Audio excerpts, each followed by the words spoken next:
अस्सलाम वालेकुम। SM news के साथ मैं हूं इश्तियाक अली। खबरों का सिलसिला बढ़ाते हुए खबर शामिल करते हैं कराची से। पुलिस ने शाह लतीफ़ टाउन के इलाके गरीबाबाद में मंशियात फरोशों की इतला पर छापा मारा तो मुलजमान ने पुलिस को देखते ही पुलिस पार्टी पर फायरिंग कर दी।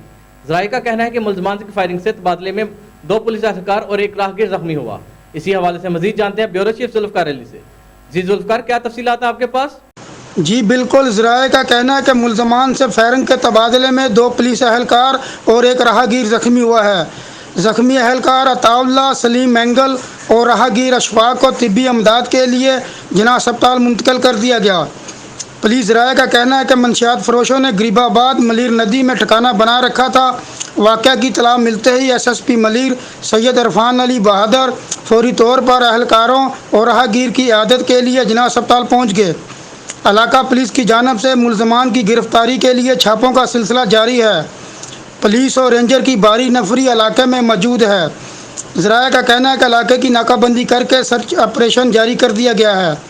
SSP मलीर सैयद इरफान अली बहादुर का कहना है कि मुलजमान को जल्द गिरफ्तार कर लिया जाएगा। जी बहुत शुक्रिया जुल्फ़कार, हमें तफसीलात से आगाह करने के लिए।